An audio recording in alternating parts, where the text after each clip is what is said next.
This week's episode of Dominaria's Judgment is brought to you by Coalesce Apparel, your first stop for Magic the Gathering inspired stylings. Visit coalesceapparel.shop to pick up a t-shirt inspired by fan-favorite Magic personalities, a hoodie from your favorite guild in the Ravnica University line, or just signal your intent to snag Keep in the Dark with an anti-Mulligan Mulligan Club sticker. Want to splash up a Commander deck? Check out the Keeping It 100 sticker line and see if your favorite Commander shows up there. Whatever you order, use code SCG at checkout to save 10% on your purchase at coalesceapparel.shop. Coalesce Apparel. Nobody made what they wanted, so they made it themselves.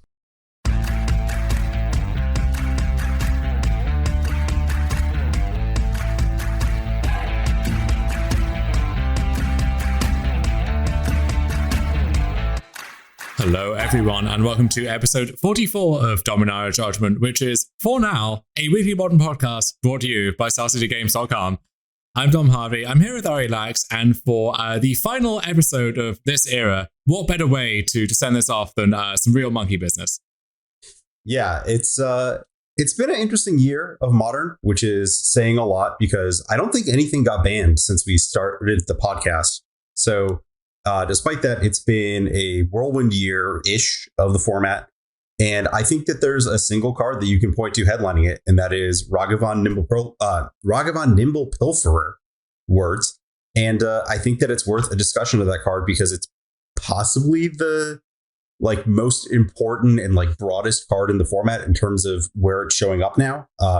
It is literally, as of right now, the most represented card in decks that are showing up in the format. More so than Luris, more so than any single removal spell. So I think that it's a good capstone to talk about what is the most important thing in Ragavan. It's this one mana monkey. I know we did float this question at the time during the preview season, but had you said, it's 8 months ago now, had you said at the time, no cards from this set will end up being banned, would that have come as a surprise to you? Where would you have set the line there? I would have thought that some would have gotten banned. It feels like if they're going to push the line anywhere, it's in these sets. I think that it just happens that the line was pushed on reactive cards more so than cards that tend to really spiral out. So you'd have to have a real Red and 6 in Legacy situation where something just becomes weirdly overpowering, or an Arkham's Astrolabe situation, I think, for the cards that they printed to have one of them banned for the most part. It might not even be unequivocally good that nothing has been banned. And also, it hasn't been banned yet. We should keep in mind that there is a lot of room, I think, for future printings to blow one of these cards wide open or wider open than it has been to this point. But so far, at least, MH2 has been this earthquake for the format, but without anything reaching the point where action desperately needed to be taken. There are some cards which maybe I would be happier if they didn't exist, or I'm starting to get a little tired of them. But nothing has, I think, conclusively crossed that threshold where if action isn't taken, then things are really going to degenerate. Yeah, and even on top of that, if you just look at the sets that were released into Standard that find their way into Modern, there have been a lot of very important additions from Strixhaven, from actually Adventures in the Forgotten Realms weirdly has cards that are super important to the format. Kamigawa obviously is having a decent amount of impact with a few cards. So it's not even Modern Horizons 2 is the only story of the last 12 months. It is everything else on top of Modern Horizons 2 really altering the format in a bunch of additive ways, even if Modern Horizons 2 those cards tend to be a little bit more of the headliners than the other cards. Absolutely. And before we get into all things Ragavan, all of that monkey business, we do need to get into the most recent results from the weekend. And before we do that, we obviously need to cover some housekeeping quickly. So I will not be ending this episode by saying that you can find our content every week at StarCityGames.com. We have reached the end of that era now. And our sponsorship by Star City Games will come to an end with the end of this episode. So any sponsors out there, if you want us to shill for your people or products, then by all means hit us up. But in all seriousness, if we do continue this on, still in discussions on if we do and what that might look like, it will be on a new feed, possibly with new branding, new titles. So we will announce all of that in social media, public spheres, as and when we have a firm idea of that. But for now, for this final episode of Dominaria's Judgment, let's get into what we saw this weekend. Yeah, so we did have a paper event, an NRG series up in Milwaukee. Yet again, we did have an overperforming instance of Hardened Scales in paper. Hardened Scales defeating Isn't Murktide in the finals of this event. Yeah, and I do recognize this name from a team tournament where I think this player's team, Antonio Sanuto, came, I want to say first, possibly second, with Antonio playing Scales in the Modern Sea. So I always wonder when I see decks kind of in this fringe of the format, whether it's just the same people succeeding with them over and over again, or if they're starting to pick up a little bit more and get some wider purchase. In the case of Scales, I think it's a bit of both. So Antonio consistently putting up results with this deck, and then last week we covered Ili Cassis out of nowhere, just as Ili Cassis is wont to do, doing very well in a tournament with an off-the-wall build of a fringe modern deck. Yeah, it looks like Antonio is a bit more stock with the Esper Sentinels and Ingenious Smith White Splash. Notably, no addition of Patchwork Automaton, which is a card that's been tossed around a bit recently this week, with a few players trying it out. And there's a few lists in the results that have a copy of it. Interesting addition from Kamigawa that potentially has room to grow in Scales, but I'm interested to see where that card goes. The ward on that card is quite important. Yeah, a lot of literal room to grow on that card, and that thing gets out of control very quickly. I think the bar for new 2-drops in the Scales deck is just so high that we saw Steel Overseer being turfed out of there a long time ago. The bar is so high, but I think Automaton is in the mix to clear that. There is some kind of parallel though with Ingenious Smith, which I'm not sure if I'm convinced on that card in the deck as it stands, but I think that Automaton, if the idea is Ingenious Smith is good in these grind fests where maybe it dies itself, but it finds you the next threat, and sometimes it finds specific important cards like Walking Ballista, like Arcbound Ravager. Automaton can't do that, but as the threat itself, it grows out of control very quickly, and then also it's just so hard to interact with. You're turning that efficient removal like Unholy Heat into something which takes up your entire turn a lot of the time. Yeah, and I do want to point out with the difference between Heat and Automaton that Ancient Stirrings has been falling out of favor in these lists. So there's none in Antonio's list, and there were only 2 in Ili's list last week. So it does look like there's this overlap of, are we playing threats that are also just doing the card filtering thing, or are we just going to be this all-in deck? Like the assembly of the actual combo kills with Stirrings is something that feels like a relic of the Mox Opal era, where you had all this extra green mana floating around on turns. You could try to frame something like Ingenious Smith as a replacement for Ancient Stirrings, and the effectiveness of Stirrings does go down when you're adding these white cards like Ingenious Smith, like Esper Sentinel to your deck, given that Stirrings can only find colorless cards. So all the lands are in play, most of the artifacts are in play, but Sentinel specifically is not. I do think the one big perk of Automaton is when you're going for those turns where you sacrifice everything, you load up on one creature, those have always been somewhat susceptible to a tiny removal spell. And the fact that Automaton, in the face of something like Solitude, where there was never a real shield down moment, now there is. Now the opponent does need to have the mana left over to commit to that. And so it makes it a lot easier, I think, to set up a big Ravager turn or a big Ozleth turn when the recipient of those counters is the Automaton, which they're not going to be able to kill in that window. Yeah, that all checks out. Going down the rest of this top 8, it's all decks that you would kind of expect. We've got a Temur Crashgate and a Grixis Shadow in top 4, couple Hammers, Burn, and Azorius in the rest of the top 8. Notably, a copy of the Wandering Emperor in Joe Bernal's list, longtime NRG SCG Tour player who's put up a bunch of results, usually with some form of blue deck is my recollection, but so not shocked to see a top 8 for him with Azorius control here. But Wandering Emperor is another Kamigawa card that I think we didn't really touch on too much showing up here, but instant speed, Planeswalker, good card. Not a lot to add to that. Yeah, it is the kind of card which will show up as a one of, maybe even a two of, if you're getting spicy in a control deck, but it's not going to move the needle in terms of how good those decks are or how good they are in any specific matchup. Yeah, and anything else from this event that really pops out aside from, fairly stockish decks? I guess the one thing I'll mention is that there's kind of a disagreement on whether you play Lion's Hatch or not in the Hammer decks, and then neither of them is playing blue for the reality chip. Yeah.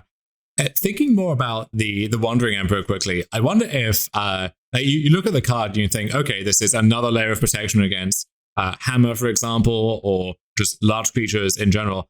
I wonder if it's maybe more important or more unique as that flash threat that you turn to against other control decks, against 4-color, where if you're able to stick that and then back it up with Counterspell and Archmage's Charm without needing to commit that mana on your own turn previously, then that's a really nice play pattern for these decks to have access to. And in the past, you had stuff like Vendilion Clique or Restoration Angel in certain builds filling that role. We mentioned the Curryville deck, where Restoration Angel was the perfect candidate for that. But in these more conventional 60-card lists, maybe the Wandering Emperor is just the best in class if you want that effect.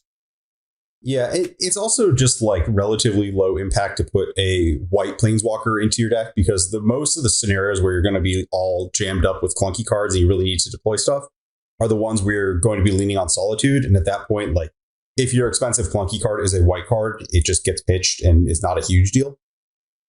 Yeah, looking down the list here, I was enticed by the prospect of this Abdan Smallpox deck in 9th place, until you click on it or mouse over it and you realize this is actually just a 4-color Scapeshift deck, which is kind of interesting in and of itself. Always love seeing some Bring to Light and Courting Oracle as a 4-of worming its way into this deck. But I think that's more a statement about just the sometimes frustrating naming conventions or requirements on Melee than it is about anything else. Yeah, the Azorius Hammer players in the rest of the 6-2 results here did get a little cheeky, describing their deck as prison or combo when it's just Hammer. Is it that rare aggro combo designation that you sometimes see? I don't think I've ever really seen a Hammer deck defeat an opponent with normal combat damage. It's really, really rare. Yeah, I guess it's I'm a combo deck, but I also have Urza Saga, and sometimes that just beats people up. Yeah, that's really the only way they do it. It's not like, my Esper Sentinel has attacked for 1 4 times, and Pure Steel Paladin has attacked for 2 twice, and then your opponent's still at like 8 life and doesn't care. So you really got to go with one of the big hammers, pun intended, to win the game. Absolutely. So let's log on here and get into the Modern Showcase Challenge that took place this past weekend. So always good to see these when they come around in the rotation. Usually these big events with tougher competition than in your average weekly challenge. And I think the headline story here for me is this reappearance of Living End, which we have predicted on and off for the past few weeks, past few months in various episodes, to the point where I feel like I'm almost crying wolf now that it's actually happened, but it's here. It's finally here. Yeah. I think that the second place list by Wingtasar, a notable player from a few of the older formats, I think that this list really exemplifies why there might be a change here in addition to the metagame shifting away. There's a full 3 copies of the new Kamigawa lands, so a Boseiju and 2 Odawaras. And I think that those cards specifically push you towards Living End as a deck you want to play, because the Living End games are super binary. You're really talking about games where your opponent has resolved a hate card or not. And just getting to free roll answers to hate cards really pushes you down the roll. Like, your opponent has to resolve multiple hate cards if you're going to reliably handle those cards. Colossal Sky Turtle also showing up as yet another Kamigawa edition, but that one I think is a little less of a big deal. It's just kind of a nice to have way to maybe double up if you draw the Boseiju, or just get a little bit of interaction into the deck because you can be raced by something like Hammer. Yeah, also a good way to bridge the gap between Force Negation and Subtlety on the one hand, and then Endurance and Force of Vigor on the other. It might seem odd to see 3 legendary lands in this 19-land deck, but as anyone who has played this deck will attest to, when a full third of your deck cycles or replaces itself in some way, that shifts the ratio of lands to relevant action in your deck to the point where you do flood out remarkably often. And so having ways to use those additional lands and use them in what often will be a game-changing way is a really nice addition there. Yeah, cutting the only forest is a pretty big statement about Blood Moon in the format as well. So Boseiju in theory is good against Blood Moon, but if you literally don't have a forest, it's kind of tough to have that line up right. So there's a bit of a statement that like, I don't think my opponents are going to have Blood Moon or Magus. And if they do, I can handle it with Grief or Force Negation the same way that this deck would handle, a Void Mirror. Or sometimes I'm on the play and I cast turn 3 Charlotte's Agent and you just don't have a window to cast your Blood Moon or your Magus in, and that's going to be good enough. So for the carrots among us, and I include myself in that, maybe the basic forest is still appealing, but I think you can get away without it in this day and age. The first place list here, we should not overlook the winner, Jesse Samek on Blue Hammer with Reality Chip. So this is somewhat stock at this point compared to a few weeks ago where the blue splash was a once in a blue moon kind of scenario. Now this is this actually the most popular Hammer variant at this stage? I think so. And I think there's still room for this deck to improve. So people have been trying Blacksmith Skill in a lot of these lists, which is interesting. It's probably the best protection spell. And I think kind of answers a question that people have had about Hammer for a long time, which is like, why, like you're just comboing into removal all the time. Like, what's your plan? At the same time, I don't really know if I want to like play this deck as like leaving up a mana and doing all this stuff. You're usually operating like really on the margins of mana. I'm more into something like Restoration Specialist. I know Canister has been trying Spell Pierce in that slot, and I really like that idea because it's like both a protective spell and also something that stops your opponent from doing things that will defeat you before that matters. Even though it doesn't stop Boseiju, which may be kind of a tipping point right now. But the other thing I think that Canister's most recent list had that I'm very impressed with is going back to Steel Shaper's Gift. So this feels like it's kind of right now, these lists that we're seeing in these results don't have that. But with the Reality Chip, you actually get the overlap between Luris and something that you actively want to Steel Shaper's Gift for, even if you don't have a Sigarda's Aid in play. Yeah, and the fact that your gift can now find you the Colossus Hammer to enable those ideal turn 3 combo starts, and then also is finding you this backup plan for the longer games, means that it now has that flexibility to where I think it is in the mix for those flex slots in a way that it didn't seem to be before. There are other flex slots to fill here, though. Jesse Samek has that one Restoration Specialist that we were kind of gushing over a few weeks ago. And beyond that, there's still some disagreement over exactly what those slots should go towards. So I've seen some lists that have Giver of Runes, I think on the basis that it's just a good card in your deck. And specifically, if you're trying to attach the Reality Chip to something, that can be easier said than done. Giver of Runes clears the way there, and once you do that, you're off the races now. Likewise, Core Outfitter usually would show up as a 2-of as a backup equipper. Still very good in that primary role, but then also, again, if you're trying to attach chip to something, on an empty board, you play Outfitter, you attach chip to the Outfitter, and now you have that Future Sight effect unlocked much more easily. So I think part of why the Reality Chip is such a neat fit in Hammer is that it kind of coheres nicely with everything else you were doing before, but the downside there is it doesn't really answer the question of which of these unnecessary cards is better than the others. Yeah, my thing with the Reality Chip is that it is really awesome when it happens. I just struggle to find the spots where you want to tutor for it and not a hammer in a lot of states. It's just like, whereas like, I don't know, the difference between Reality Chip and Lion Sash is that if you just like cast a Lion Sash, it's relatively unlikely. Like there's a lot of matchups where that card's just not going to do anything in a reasonable time frame. Whereas like the Reality Chip is actually going to do something that kills your opponent. I think that the thing that I've noticed with it is that like it is just always going to be one of those marginal slots where it's like, oh yeah, it's another card that like is kind of hanging out and adding a little value, but not necessarily like drastically changing what's going on with the core deck, which also, again, is why you aren't seeing these decks really distance themselves from this, like, do I play an Outfitter or a Ginger Brute or all these other questions? Do I play, how many Mishra's Baubles are involved in this? Do I want the full 4 Memnites or do I want to, start balancing that with Baubles? There were some lists that didn't even play Memnite. There's a lot of like very small marginal things that are just going to constantly shuffle around in these lists.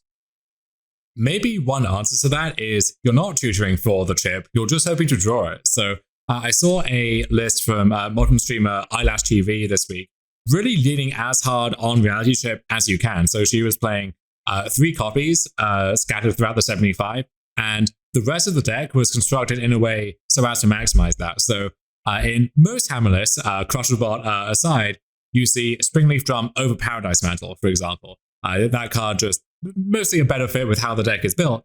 In her list, when just having these zero cost equipment lets you just go off in a much more easier way with Chip, that then I think is a pretty big argument in favor of that. And likewise, she had a lot more fetch lands than the usual list would, and that makes a lot of sense if you're trying to pair those with Chip for the filtering there. Same thing with Mishra's Bauble.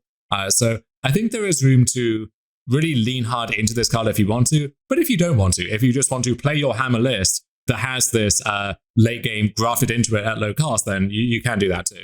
Yep, heard it here first. Cut the Iganjo for a fetch land. I see. I kind of want to add a second unique Iganjo, but that's a complete philosophical difference, I suppose.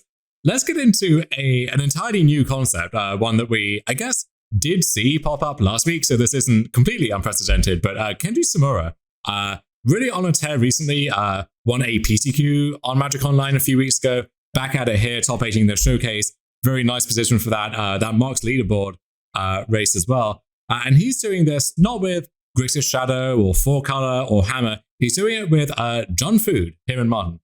Yeah, this is sort of the successor to the deck that Piper Powell and Arya, Hogpog and Hodor Time Baby were playing last week. I believe it was like a top 16 in a PTQ and a couple other results with that. Except it's cutting a lot of the graveyard nonsense to just play Gilded Goose and Trail of Crumbs like it's standard again. Yeah, I have always been skeptical of Trail of Crumbs when you're under any kind of time pressure here, and you are often under a lot of time pressure in Modern, but if you think that you're going to be having to slog through a day of shadow matchups and 4-color decks and so on, then maybe Trail of Crumbs is as good in those spots as it is in every other format too. Yeah, this deck also gets access to Red and 6, which gives it like even more of a grind factor than the other list, as well as Boseiju, 3 copies across the 75 to really loop and pressure down some of the things that I think the original Rakdos list may have had issues with. Like being able to loop against Belcher gives you an out. It gives you a little more ground against Hammer, whereas I think the other deck was pretty reliant on Goblin Bombardment. And I don't know. I have played some with these decks already just to like familiarize myself with it. Sacking Cauldron Familiar to Witch's Oven does not bring back good memories for me, but it is actually still quite powerful in Modern. And this list is notably better at doing that than the list from last weekend, where if you didn't have specifically a cat plus oven, then neither half of that was really doing much for you. In this deck, when you have the whole gang back together, you have Gilded Goose, you have Trail of Crumbs, at that point, each part of that equation works much more smoothly. So I kind of like I do like the all or nothing focus on the food aspect here. And then, as you mentioned, you have the Red and 6 Urza Saga combo, which is quite hard to fit in a deck, but this was mostly the incentive behind the initial Zuma John deck back in the day, right? And then Red and 6 with Boseiju as well, or you don't have any sacrifice payoff for Red and 6 plus fetch lands, but that's just a good interaction that stabilizes your mana and lets you do everything else that you want to do.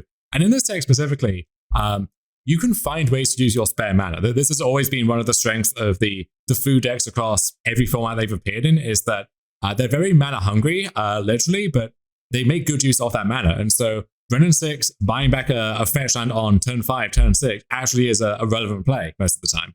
Yeah, you are going to spiral out of control with Trail of Crumbs. You have a Lurrus in your sideboard to fetch. Ravenous Squirrel has an activated ability that you will actually activate in this deck. There's a lot of stuff. So anything else from this top 8 that maybe isn't quite as novel as that, but is still worth getting into? No, I mean, we have Soul Strong and Condescend with, we've seen this deck before, Grixis Shadow with all the basic trimmings that you'd expect, a Lightning Bolt here, a Fatal Push there, all about the same cards. Hammer again in 8th place by MOCS competitor Beanie W. How do you pronounce the Zoomer name? Please go ahead. I'm not quite sure. This is one spot where that defense of I've never had to say this out loud, I've only ever read it, really does apply. I think it's that's always going to be true for these Moto screen names. Totally valid. And then an amulet list that looks to be sort of splitting the difference on the Turn Timber Symbiosis stuff we saw last week. Yeah, this is Mistaken with a bunch of ends at the end, I believe. Someone who you often see popping up with amulets of various descriptions. So good to see them putting up a result there. Let's take a detour over then to the regular Modern Challenge here on the Sunday, where we have John Saga taking it down in first. We have Daniel Lakos, someone who is often seen multi-queuing the top 8s of various challenges or equivalent events at the same time. So they were able to finish second with just good old Murktide, it looks like. And then Murktide actually has pretty decent representation throughout this top 8. I don't know if that's part of a larger trend that's worth getting into. Yeah, I mean, we saw a bit of that last weekend with some of the paper events. I think Murktide is coming back. I think some of that has to do with this kind of fork you have between like cards that kill Murktide really well and cards that kill Death Shadow really well. Because, well, really, to bring it back to the topic of this episode, the primary issue is you got to kill Ragavan. And then from there, you have to select whether you're killing Death Shadow or Murktide, I think a little better, like with your auxiliary removal spells.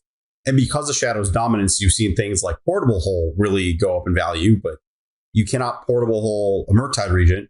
Whereas, like, if you're killing Murktide Regents, you really want Solitude. But Solitude has kind of fallen off because the Shadow decks are just a little bit better just grinding out the control decks. They have more threats. They have Luris, just all this stuff adding up to really overpower some of the control decks. So I think that this is kind of a turnaround back to like, okay, well, if everyone's showing up at Portable Hole, I'm going to play this 7 mana at 10 or, whatever your Murktide ends up being at the end of the day. Mm-hmm. Looking down the rest of this top 8, we have my nemesis, Mr. Couturier, here in fourth with, good old Jeskai Control, 1 Wandering Emperor, 3 Thringtrice, just perfect numbers there. Fifth place, we have Caruso, who is always a treat to see what changes Caruso has made to their latest 4-color deck. And if you go back a few months, you would find them playing with a bunch of walls of blossoms and or omens, possibly even roots at times. We have a little split of that carrying forward here. But that was much more of a creature-heavy deck. You would often see like Call of Calling, Restoration Angel, building towards that Kiki-Jiki kill eventually. This is dangerously close to just a stock-ish 4-color Blink deck from a few months ago here. I mean, this looks like a more of the CFT sock version of the deck where it's like very Eladamri's call based, except for there's only 2 of that card. I will Delight's like 1 Abundant Growth just showing up, just 1. Only got room for 1 in our Yorion deck. But 2 Ephemerates, we don't really need that many. I'm interested in the Containment Priest as a tutor target. It does manage like a few sort of interesting things going on in the format.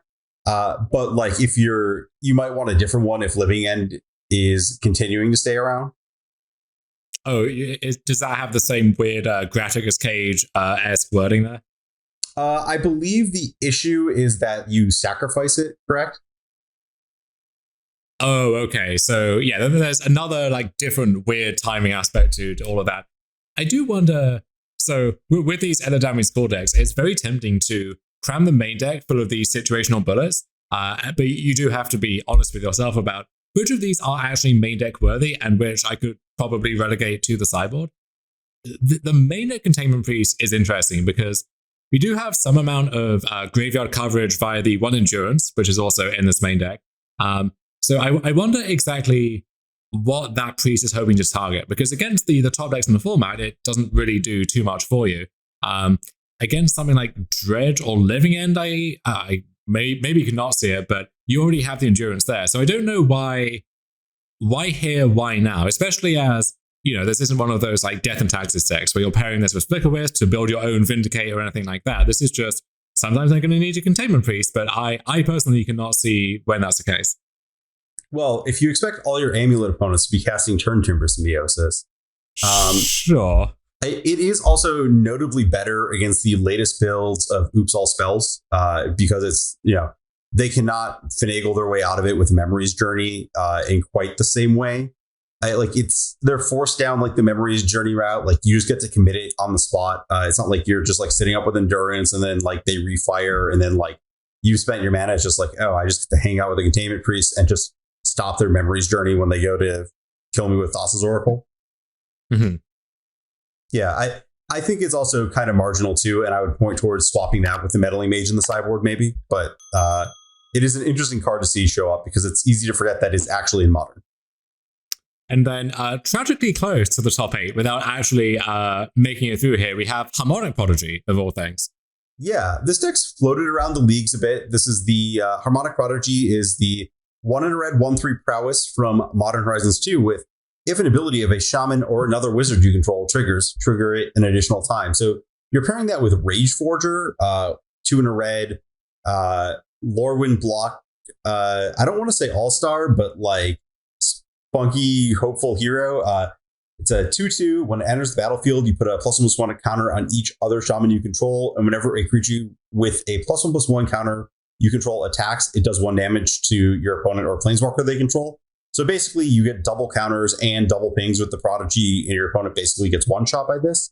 A lot of really cute things like doubling up on Burning Tree Emissary or Eldritch Visionary or Eternal Witness going on here. But overall, this just feels like a deck which is making a statement of like, I'm not going to get undercut by anybody, and I'm just trying to overwhelm maybe a limited spread of removal spells because people aren't really expecting Collecting Company these days. I did look at this list and see the one Magus of the Moon in the main deck, and I thought to myself, wow, that's actually a really cool target for these Flamekin Harbingers. I'm surprised we haven't seen that before. Turns out the reason why is it's not an elemental, it's just there as a one-off because sometimes you just really need to high roll people. Yeah, you could, in theory, play some Imperial Recruiters, but it's not really doing that thing. You do get a decent amount of value out of your mana base in this deck too.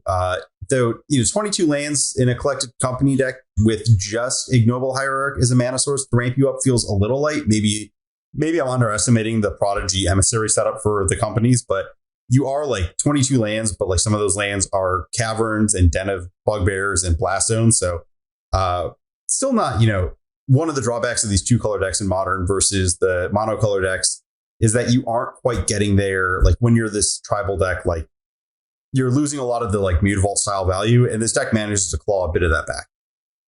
Yeah, just rounding out this top 16, top 32, we do have a few more copies of Living End, including in the hands of Sodex. So that deck, I think, maybe not just a one-off thing. I think it is back and does deserve your respect officially now. A lot more hammer, often with a reality check. It does seem like the blue splash is the default at this point. Demonic Tutors, of course, with Yorkmoth here in 24th. We have Goblins in this top 32, which is kind of neat to see. Nothing too novel within that context, although I think this is the first sighting of Hidetsugu Consumes All in the sideboard. Oh, yeah. I mean, in a challenge for sure. Like I said, last week there was the single copy in the Indomitable Creativity deck, but it makes sense in the Goblins deck where you're notably like 1-drop short and kind of weak to Ragavan. I mean, there are 4 Mog fanatics to make a statement of like, gotta kill Ragavan today in this deck. And Hidetsugu Consumes All is another, big step in resolving that, especially because, it's a pretty traditional thing. I don't know if you can really do it as much with this deck because your mana is pretty strained because you've got all these like 3 and 4 drops, but you do kind of want to sideboard out Ether Vials against the decks that are trying to grind you out, at which point you're like even reducing your own exposure to your own Hidetsugu Consumes All. Yeah, I hadn't really thought through its implications in this deck, but that does make a lot of sense, I think. Rounding out this top 32, we do have a deck which we are saving for Nonsense of the Week, so good to see that a deck that's in the mix there. I guess it's almost like the when paper tournaments back in the day used to have some like best deck prize, or vintage tournaments would have best deck without power. I do like that there's some kind of JV league here that we can start things into. Yeah, I mean, this deck is like the sensible version of Nonsense of the Week. So we'll get to that in a bit, but it is certainly some stuff happening. Yes. In the meantime, though, we will go to the very serious topic of how to play with and against Ragavan in all its forms. Before that, though, we'll take a short break. So join us soon. What's up, gamers? Ryan Overturf here to remind you to check out the 540, Star City Games' very own Cube podcast, where every week myself and Justin Parnell will be tackling topics regarding all things Cube Draft. We're talking set reviews, digital Cube retrospectives, archetype breakdowns, tons of tips on both how to design your own cube as well as play other people's cubes, with plenty of nonsense interspersed. If you're into Cube Draft, we would love it if you gave us a listen, and if you're not, maybe we can fix that. Check out the 540 every week right here on StarCityGames.com and wherever you find your podcasts. Okay, let's get into the plague, the scourge of modern, depending on who you ask it, or the most adorable monkey you've ever seen. That is, of course, Ragavan, Nimble Pilferer. And the card it's not just incredibly strong, it's also ubiquitous in the sense that you look at some of the best decks in the format, it's Pride of Place in Grixis Shadow, is in Murktide, so on and so forth. It also has crept its way into decks which don't need it and arguably don't even want it, but you see it showing up there anyway. So in Hammer, there were a few people just playing Boros Hammer with Ragavan as this additional amazing one-drop threat, but in recent weeks, the big development in the format, if I had to pinpoint one thing, is 4-color is just a Ragavan deck now. That's the world we live in. Yeah, I think we're going to get to it, but those two are really good case studies in what I think makes a good Ragavan deck and what doesn't. I think the 4-color deck is inherently a really good Ragavan deck. And there are lots of further case studies and perhaps in what does not make for a good Ragavan deck, because this is almost part of the charm of the card in that when you take a wider sweep of the format, there is a lot of nonsense that is subsidized by Ragavan, where honestly, maybe Ragavan is a thing doing the heavy lifting here, but in the Crack the Earth deck that took one challenge by storm and then promptly disappeared, I think Ragavan was an integral part of how that deck was able to succeed. Or you look at the Jund Sacrifice, Jund Food decks that are popping up now. You could build those decks without Ragavan, but those decks are making the choice to include that card, and you can very much understand why. So maybe that is a source of frustration for some people, that if you want to play a deck in that space, maybe you do have to pony up the hundreds of dollars, hundreds of tickets for your set of Ragavans. But if that's what it takes to bring those decks into viability in the first place, then maybe that's just the price you pay. Well, I think, again, that's another interesting pair of decks to select, because I think one of those is a very good Ragavan deck, and I think the other one is just an okay Ragavan deck. And I think that this is kind of like the big story of what Ragavan has done to Modern, which is that if you're playing with Ragavan, you are extremely incentivized to be able to reliably kill something on your turn 2 when your opponent makes a 1-drop play. Because Ragavan, whenever, if you just go Ragavan and they're just like, I'll play, I don't know, my own Ragavan or some other 1-drop, and you're just like, well, that's the end of that.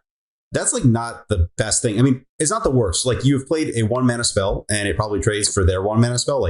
Worse things have happened in the world. But really, you want to be able to Ragavan on the play and then have your opponent scrambling to always assemble the specific removal spell to answer it. Because then they're forced into a play pattern where they're just interacting against your interactive deck. So when we're looking at those, 4-color is already a deck that's wanting to play Unholy Heat and Prismatic Ending and Solitude or whatever. So Ragavan has a clear way through most of the time. The Crack the Earth deck, Ragavan on 1 into Crack the Earth or Bolt or all these other cards playing is great. If you look at Hammer, what are you doing? You're just playing Ragavan and then I don't know, it attacks, it runs into something. And I think this may be a bit of what the big improvement was for Kenji's deck this week, which is that he had Fatal Push in it. And the Hodor Time Hogpog list didn't, and just had Ragavan with the acceptance that a 1-mana creature has a little more value in your Witch's Oven Goblin Bombardment deck. It's not going to get blanked because you can just chuck it at something and get a scroll counter out of it. Yeah, so for this topic, when there are so many places you could start, given how popular and successful the card is, what do you think is the best place? Should we just start with the big 3 and go from there? Yeah, I mean, I think there are 3 different decks that are decisively Ragavan decks, as in if you took Ragavan out of them, it would drastically change the format. The 4-color deck could keep on Ragavaning, even if it might even be more prominent than one of these 3 decks. It didn't even have Ragavan in it till Canister decided to meme on everybody. These other decks are dedicated Ragavan decks. They're among the best decks in the format. And those are Is It Murktide, Grixis Shadow, and Jund Saga. And those are kind of the big three Ragavan decks. And if you're deciding like I should play a mid-range Ragavan deck, these are the three that you're deciding between. How do you make that decision? Well, we did see last week that you can, in theory, take your Izzet deck, swap out the Ragavans for Delver of Secrets, and still get some success, but maybe would not recommend that on the whole. I think that if you're playing one of these three decks, you understand that Ragavan is a big part of your success and a big incentive to play whichever of these you settle on. I don't know if it's a part of that decision itself, as opposed to, do you want to be a counterspell deck or a Thoughtseize deck? Or how good is Tarmogoyf as your backup threat versus Death Shadow or Motide Region? It feels like Ragavan itself, alongside something like Dragon's Channeler, that you kind of take that for granted. And then the real question comes with the more optional cards, which give the deck more of its identity. Yeah. So I think that you hit on one of the cards that is the biggest distinction between these three decks, which is Counterspell. I think that one of the reasons we've started seeing this uptick in Murktide is that there have been a lot of decks that have been trying to exploit Drawn in the Lock as the counterspell in the Grixis deck, as opposed to literal actual counterspell. The big one that comes to mind is something like Belcher or Oops All Spells. Even if the Belcher matchup versus Shadow is like a little dicey, like the Oops All Spells deck is really just making the statement like, I'm not going to have 3 or 4 cards in my graveyard. You don't have a counterspell against my combo deck.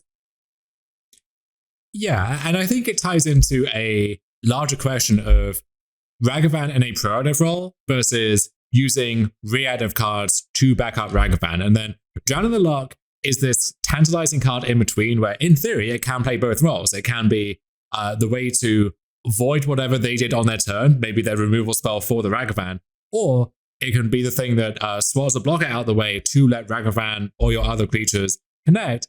But if you can find ways to poke holes in that coverage, then that card becomes less reliable. And I think that's part of what we saw as this response to Shadow in recent weeks. But the fact that Ragavan can go as this, you can put this in your Thoughtseize Lightning Bolt deck along with the usual suspects, or you can back this up with Counterspell and Archmage's Charm in either Izzet Murktide or 4-color, or we've seen that trend of these Jeskai-ish control decks where you're essentially a blue-eye control deck, but Ragavan on the splash as your sideboard pivot is just the best option around. It's a very flexible card, and you can, in theory, do any of those things. But I wonder if that's a trap sometimes where you just turn to Ragavan as a default and your deck isn't really optimized to support it properly, and it ends up underperforming in a way which might be difficult to identify and isolate. Yeah, I think we'll get into that a bit with the discussion of some of these other Ragavan variants. I guess I have a follow-up question. Do you feel like Ragavan in the Jund Saga deck underperforms because that deck's hands tend to be a little disparate and not necessarily the best support for Ragavan? Or is that deck just like basically non-functional without Ragavan? Like not like really non-functional in the games it doesn't draw it, but like you get so much percentage out of the fact that you're like, I'm trying to play 3 colors of spells and Urza Saga and do all this in a timely fashion. Like Ragavan connecting is one of the best ways to do that. Do you think Jund is falling into that trap necessarily, or do you think it isn't? Because we've seen these Golgari Reclaimer decks pop up the last few weeks that are trying to solve that problem by just like cutting a color and having mana that works.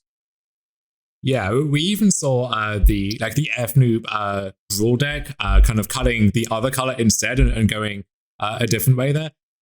My issue, I guess more broadly with Jund Saga when I tried that deck, but also with Ragavan's place in it, was that if I'm trading off these cards one for one, I need the 1 or 2 things left over to really be putting their weight. So Tarmogoyf traditionally was great in this role because it was just the biggest thing that either player had access to in these low resource games. Urza Saga, nice for that too. We're minimizing the size of the game, and then Saga can just be the thing that busts it back open again. Ragavan certainly can do that, and when both players are trying to do similar kinds of things, Ragavan connecting reliably translates to I'm up at least a card, and maybe that card is a showstopper by itself. When that's not the case though, and Ragavan is just, it's a weird mana creature almost, that's when I start to be underwhelmed by its position in the deck. When it's not a fast clock and it's not translating into anything that's too scary in its own right, that's when I think its weaknesses can start to come through. I think the Jund deck almost gets around this because I think that it's almost a trap to think that the Jund deck is trying to grind its opponents out every game. Because, like I said, the issue is that it just draws these mixes of cards that just don't really make sense together, and it doesn't have expressive iteration to kind of just tie the room together. I think that when you're playing the Jund deck, you're almost taking on like this, you know how like the Azorius control decks have become these stack stacks? It's almost that role in this sort of Ragavan realm where like you are assuming that either one of your cards is just like a game-ending hammer in the matchup. You know, you've got Urza Saga is unbeatable for some decks. Some decks can't beat a Tarmogoyf because they're like playing prowess or whatever. Some decks can't beat a Ren and Six. Or you're hoping that there's like an interlocking, like the problems for Jund Saga, specifically against linear decks, I know, are when you don't have this interlocking, like, oh, 2 or 3 of my individual plans that have nothing to do with each other are good against this deck. Like the Living End matchup for Jund Saga is really good because discard spells and Urza Saga is a lot of pressure, in addition to like whatever else you pull out of the sideboard. The like Belcher matchup is just basically 0% because you have like discard spells and that's the end of your game plan. I think that is really the statement of Jund Saga. You're not trying to beat everything in a narrow way. You're kind of just accepting that like you don't really know I don't want to say you don't know what's going on is the right way to put it, but like your opponents could show up with anything and you're just hoping to just like beat them up in the right way. Whereas like I think the Grixis deck can have some weird issues where like you know, we talked about Drawn in the Lock being exploitable. It doesn't have the same kind of carry through power that Jund or Murktide Regent, specifically Murktide Regent and Counterspell have. So I think that's like the two poles of the format in terms of these decks, where it's like if you want a very narrow targeted answer, you're probably looking at Grixis. If you want to just kind of broad scope hit whatever, you want to play Jund, and then is it kind of fits somewhere in the middle there. I think there is a structural issue to any of these mid-range-ish, aggressive-ish Thoughtseized decks, and this has been an issue since the inception of Modern and maybe Magic more broadly. This isn't a Ragavan thing by any means, but it does tie into it in a notable way, where if you're not able to convert the time or the disruptive ability of Thoughtseize, let's say, into something meaningful quickly, then you get into these mid-game positions where you haven't really accomplished anything, and a lot of your cards now are on severe diminishing returns. So you draw a Thoughtseize against an opponent with an enemy hand, or you draw, you know, Lightning Bolt and Unholy Heat are quite different cards in a lot of ways, but they have the same problem sometimes of you draw them and you really wish they were just anything else. And so if that issue starts applying to your creatures, in addition to that, that's when you're kind of exacerbating that issue, where at least Tarmogoyf is big, and sometimes it's not big enough, or just one big thing will not get the job done. But in terms of the expected output of your Tarmogoyf, you can kind of pencil that in and take that to the bank. With Ragavan, and this is actually an issue with Channeler as well, I think. I know Ross Merriam a few weeks back had his article on why he thought that card was losing some of its luster in Modern. And I think that it's part of a wider theme, where if your threats are each now conditional in their own way on top of that, and you could also make the same case about something like Death Shadow, for example, in many ways, then you are prone to these very disjointed draws where you kind of, your things don't fit together well. They're just all quite powerful sometimes, and you have to hope that they each kind of show up and do the work enough in the right spots for all of that to translate to something, if that makes sense. Do you think expressive iteration solves any of that for Shadow, or is that just kind of like aiming for a 40%er, or is it just still kind of like drawing the same mix of cards where like some of them just aren't good? I think iteration does help that a lot, and that's part of why I think Shadow has proven to be more long-standing than something like the Rakdos Lurrus decks from a while back, for example, or even Jund Saga, which it did win a tournament this very weekend that we just spoke about. But despite that, I think it just has a bit less staying power, maybe, than something like Grixis, where iteration, that card's role in just tying the room together there, I think is underappreciated. Yeah, I don't know if staying power is the right word, but it's just like percentage, right? Like no matter how good this deck is in the metagame, you know, like you're going to start from some baseline percentage. Grixis just loses less of that to its deck not functioning. And same with Izzet. Though Izzet not having Lurrus is its whole own issue. I And I think that this also points to maybe one of the reasons we just stopped seeing a lot of Rakdos, which is like, I don't really know what it gains on top of Grixis, and then Grixis just gets to play iteration. Yeah, I would need to be very convinced that like Dauthi Voidwalker was where I needed to be for this weekend, and just find me a good Dauthi Voidwalker deck, and this is the one that makes the most sense, as opposed to anything else, because that's really the only crucial like card that Rakdos can play that Grixis can't. Maybe you could lump Moon Effects in there too, though at that point I don't think you can support your double black cards really anymore. So yeah, I just don't know what the reason would be to play Rakdos at the moment, and I'm not sure what it would be from the tools that it has access to right now, unless some new printing changes that. Yeah, so it feels like we've kind of discussed like the Thoughtseize half of things. What about Izzet? Izzet is kind of just like hanging out. It's got a bit of the best of both worlds. It has Counterspell and Murktide, which are just phenomenal cards. Do you think Grixis maybe has an edge on Izzet in these pseudo mirrors because it has Lurrus? Is that like the big deal here? I don't know. It maybe feels reductive to just simplify it down to this deck has Lurrus versus this deck has Murktide Region, which you probably can't kill. But that is the essential difference, I think. I don't know if there's any micro level stuff that overwhelms any of that. I don't especially think so either. I guess there's a little more on board answering out of the Izzet deck versus like in hand, which can get. I don't even think that that's that big of a deal because like the matchup comes down to just the cards trading at some point most of the time anyways. So maybe the bigger deal is not in the mirrors, but against the control decks of the format. Like we said, Solitude is one of the cards that was falling away that is weirdly better against the Izzet decks than it is against the Shadow decks.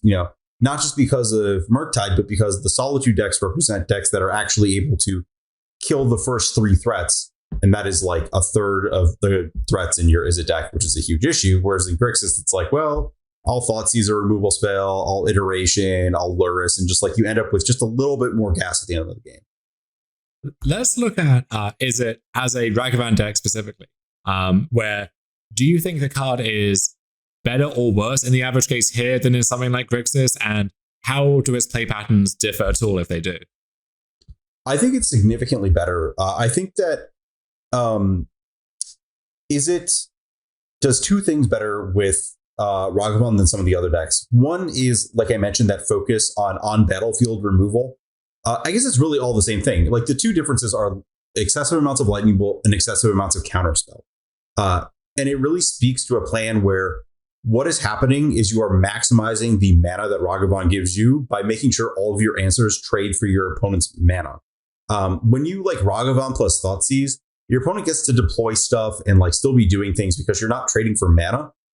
When you are Ragavan plus Counterspelling or like Ragavan plus Lightning Bolting, that's like a whole new ball game in terms of what you're pressuring your opponent to do. And that's like really important when you are trying to leverage Ragavan against a lot of the various combo decks. Like, I guess this is kind of reductive because like Thoughtseize plus Drown in the Luck is really good against some of the combo decks, but like Amulet or something that's really able to pull out the redundancy against Shadow is going to, when it doesn't draw Cavernous Souls, actually struggle against Izzet more, just because Izzet is like, I have presented Ragavan, I'm going to play Murktide, I'm going to counterspell your Amulet, your first Titan play. Like, good luck, you might not literally have another turn. Whereas I think that the Grixis and Jund decks tend to give a little more margin to that. Yeah, I think there can be some tension when you're trying to use Ragavan alongside these reactive cards, where ideally, if you hit something great off of their deck, you want to be able to justify tapping out or taking the shields down to cast that card without worrying about their next follow-up play being something that flips the script back in their favor. And so, you hit their thing, you want to cast it, you have counterspell in hand, and now you have a tough choice to make. I think it helps that in Izzet Murktide specifically, the rest of your cards, like the supporting cards here, are generically good enough that unless it is, the namesake card in a combo deck, for example, you're often not too concerned about like one specific play that they could come back with. And so you can take the just general development line of, I'll play this thing, which I just pilfered from the top of your deck, and then, okay, I don't get to counterspell this next thing, but I can counterspell the thing after that, and that'll be okay. I don't have to worry about that too much. Yeah, I also think that there's an interesting setup where like, when are you casting cards off of your opponent's deck? I think there's like these like one-off scenarios where you just like hit their Balustrade Spy, or like, I don't know, like the 4-color Cascade decks have like a Teferi, but often a lot of those linear decks where Counterspell is at its most important don't have a lot of things to flip. And on the flip side of that, often in the mirror match, it's just like none of their cards actually matter to Counterspell. The most important thing is just producing another piece of cardboard. So there's not like the overlap between like, I need to counterspell their next play, but also I need to grind out card advantage. I think it's relatively small. And I think it is happening a lot in matchups where Izzet is already behind the other decks, where like you are playing against your opponent's Omnath deck, but like you also cannot let them untap and do all the other gross value stuff against you. Yeah, the closest thing, I guess, would be, other than against Omnath, in the pseudo mirrors, where against Izzet, if they have a window to resolve Motide Region, that could be a problem, or against the black decks, if they get to, if you playing this thing lets them like cast Lurus, recast something else, then the ball is back in your court. Other than that, though, as you say, it's like, what do you specifically need to counterspell so badly that you're happy giving up this virtual card that you've been offered in order to achieve that? And in those matchups where Ragavan connecting does translate to a virtual card or just an actual card most of the time, you will happily toss your other cards into the void and exchange resources just to allow Ragavan to keep connecting. And that's going to be a winning plan by itself.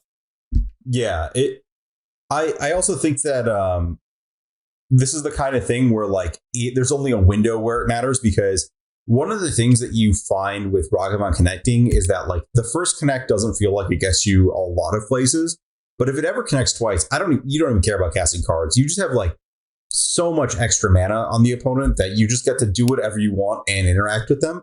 I think that is like one of that like runaway potential where you are not just like hitting your opponent for 2, but like producing other relevant threats and leaving up protection. That's probably the spot where the card shines the most. Is it really is a snowballing threat just because of the accumulated part of treasure tokens.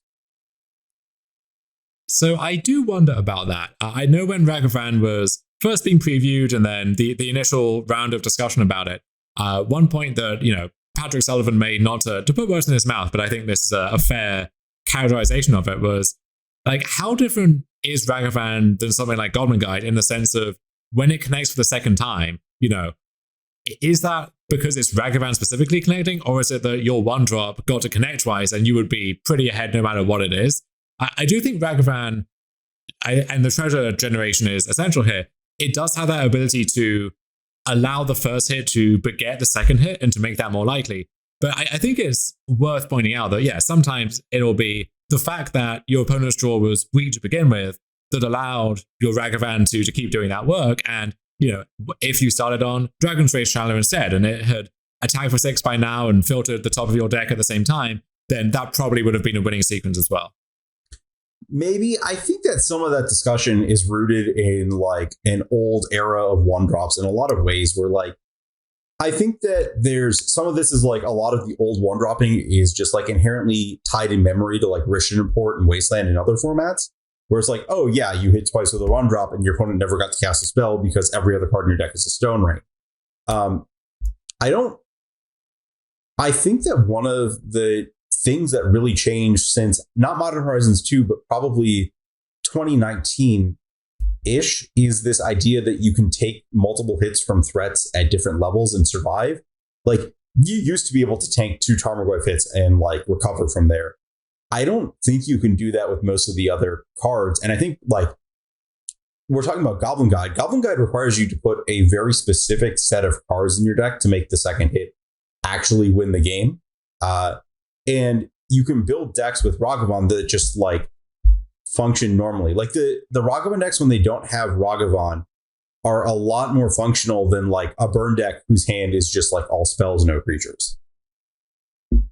Yeah, we would not be discussing the possibilities of sideboarding Ragavan or sideboarding Goblin Guide in your Jeskai control deck, or hey, Candace's new build of 4-color Omnath has Goblin Guide in it for some godforsaken reason. Like the idea of that seems preposterous in a way that, Ragavan has this universality to it that none of the parallels there really do. I could see Canister pulling some memes and putting Wayward Guide Beast in the sideboard, but that's a different thing, different story. I could see some like Psychotog Shadow Mage Infiltrator thing going on where you put one of them in as a meme as like a replacement for the other one, and then you realize that this actual replacement has just been better the whole time. But I think Ragavan is here to stay. I don't see a different one-drop supplanting it anytime soon, and if it does, then that's going to be a whole different conversation that probably deserves its own episode. Absolutely. So with that, you want to take a break and start talking about some of these other Ragavan decks and maybe grading how good they are with the card and when you may want to play them over these big 3 decks. Yeah, let's do it. If you want to buy Magic the Gathering cards, we have you covered, but if you want to sell them, that's never been easier too. With a 30% store credit bonus and the fastest turnaround time in the industry, there's no reason to sell anywhere else. Go to starcitygames.com/sell and pick one of 4 convenient ways to sell your cards to us. You can use our buy list, you can ship your cards to us, you can come to us in person in Roanoke, Virginia, and if you have an entire inventory that you want to offload, we can come to you. Go to starcitygames.com/sell for more information. Okay, so let's get into the flora and fauna, as Patrick might also say, when it comes to the Ragavan decks in Modern here. And there's a lot of stuff to get to.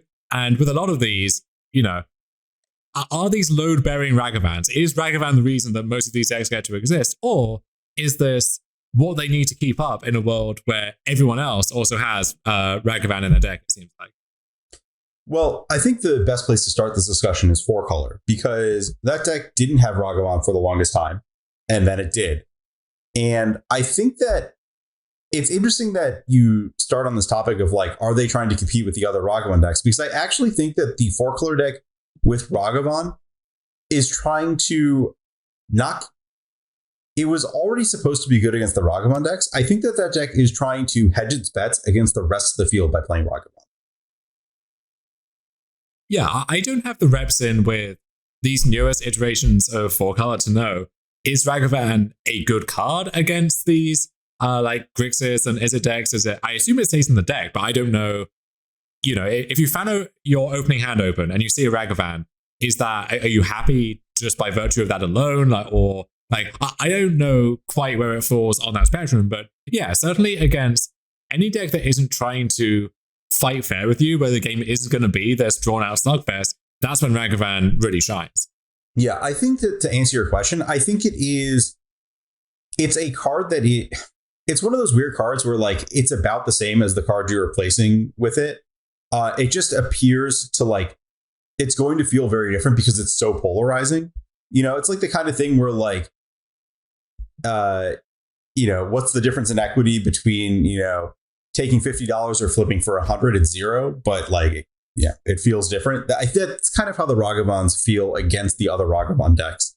And I think that one of the things the 4-color deck is leaning into here is not a Ragavan deck, but you're supposed to be very far ahead against Hammer's 4-color. I don't know how much I believe that, but I feel like that's one of the big draws that people keep saying.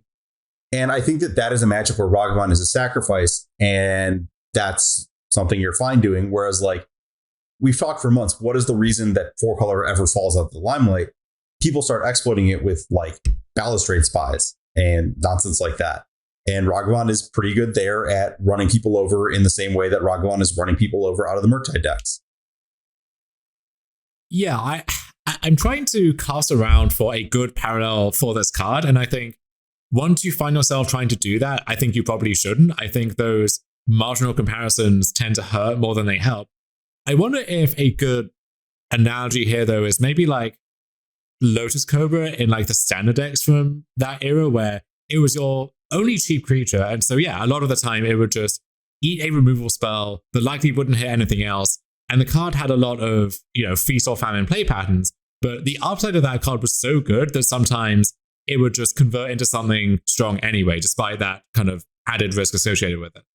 Yeah, I mean, Lotus Cobra and Ragavan are really operating in the same place of like doing some beatdown stuff and adding a bunch of mana. So I think that is a very good comparison.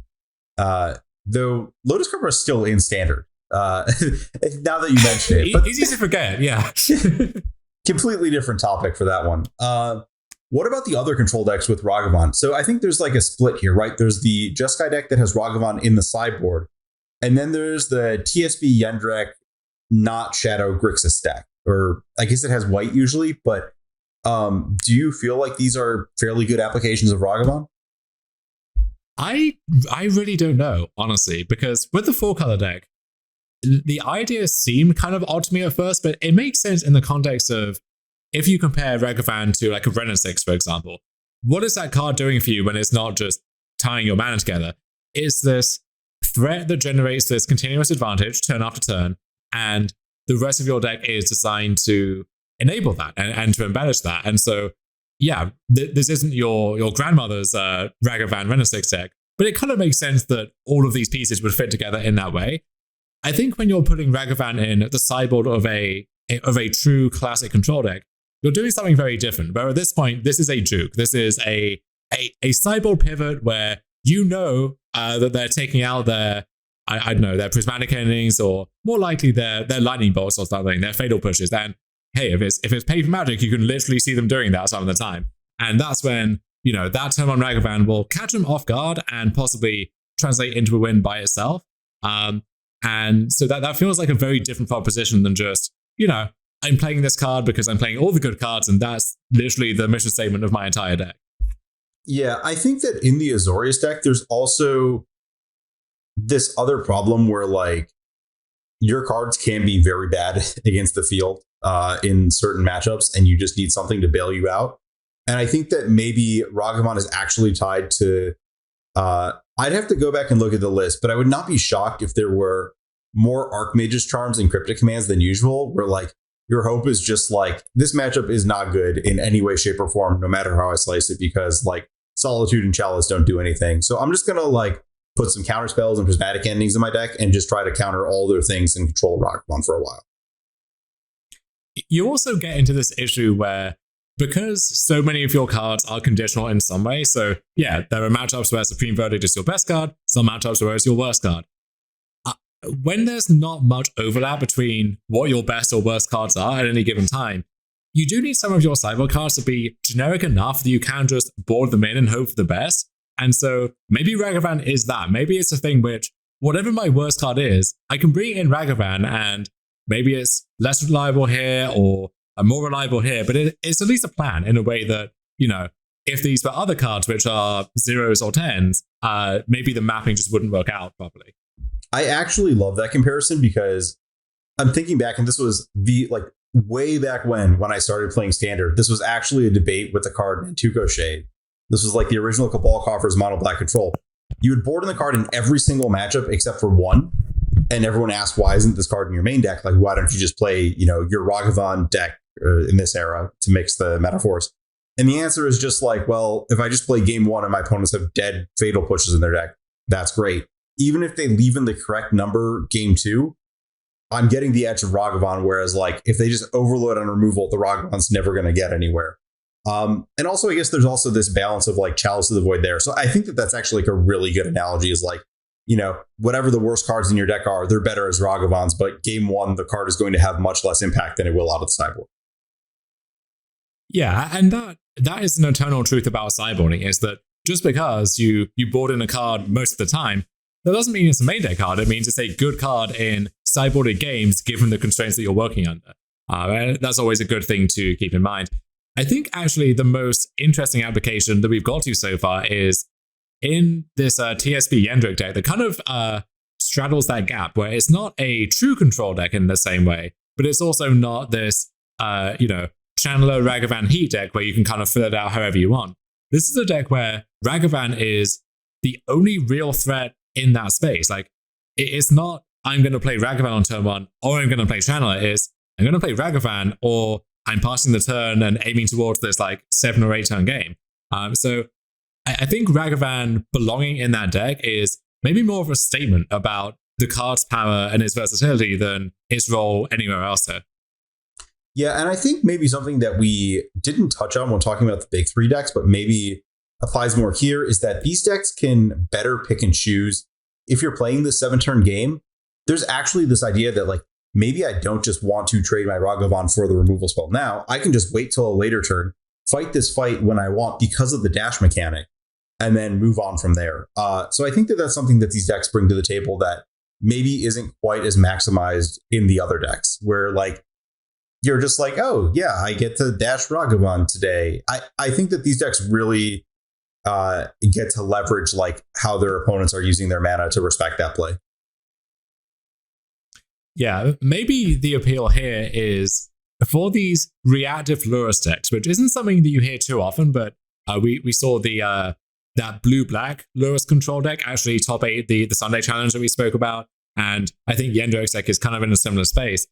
Ragavan is a deck which maybe that blue-black control deck would love to have access to, and this is one of the appeals of going into 3 or even 4 colors, is that Ragavan enabling, I can pick up Lurrus, or later on I can like cast Lurrus and Ragavan again off my treasures, and now you need 2 removal spells and not 1 to contain this. On top of just the usual play patterns of I play turn on Ragavan, and if it lives, well, I can neutralize everything you're doing for the next few turns, and by that point, I will have snowballed the game completely out of reach. I think the fact that it kind of does both halves of that is what makes it so essential here. Yeah, I do think that, we put these decks in the same category, but the Grixis No Shadow deck is not a deck that exists without Ragavan, where the control deck is, again, in the 4-color camp of like, oh, I guess there's Ragavan in this list. That's a surprise. Moving to the other end of the spectrum, like completely opposite end, let's talk about the Crack the Earth deck, because you're saying this deck stopped showing up. I actually showed up in the 5-0 results of the latest league dump with this deck. I think okay. Yeah. I actually think this deck is rather good. I think it utilizes a lot of good principles in terms of what it's trying to do. It feels like it's weirdly operating in a similar space to the Jund deck, where like you're just like, well, if this doesn't work, I've got Urza Saga and Ragavan, and if it does work, great. The thing that I kind of found with this deck is that I think the reason to play it is if you believe that Mana Tithe is going to line up well. I think this is probably, so we talked about how like, and maybe this is just playing in a similar space to Is It? We talked about how like Grixis is exploitable by decks that are just like not going to get drawn in the locked, or like Jund is exploitable by decks that are just like not going to get overlapped on the interaction. Like it's really hard for like all of these combo decks to beat someone going for their lands with Mana Tithe and Destruction. Like I think I played against at least one Cascade deck when I was playing that. I think Belcher or something like that. My opponents just didn't play spells. Like they just don't even get to do that. They don't even get to participate. It's really, really ridiculous. And I think that is like the big thing to leverage with that deck is it is better than any of the other versions of this deck against people who are trying to tap out for a single big thing. I think that Is It is like, we talked about Counterspell trying to do similar things, but I think that this deck is just more resilient to removal because of the selection of Urza Saga as its backup threat. That question of when Mana Tithe is good, I think is a far more nuanced one than it is for basically any other card. Because on the one hand, I want to say, Mana Tithe is good against literally everyone when you're on the play. Like that's part of the appeal to the card, I think. And then there's the obvious downside on the other side of that coin. But then, like, yeah, if your opponent is building towards this very specific threshold of as soon as I get to 4 mana, I can cast my game-winning spell, and you turn that into the risk of needing 5 mana instead. At that point, Mana Tithe is just a phenomenal card. It's really difficult to do any better than that. And yeah, if those are the conditions you find yourself in, then sleeve up your Mana Tithe and get to work.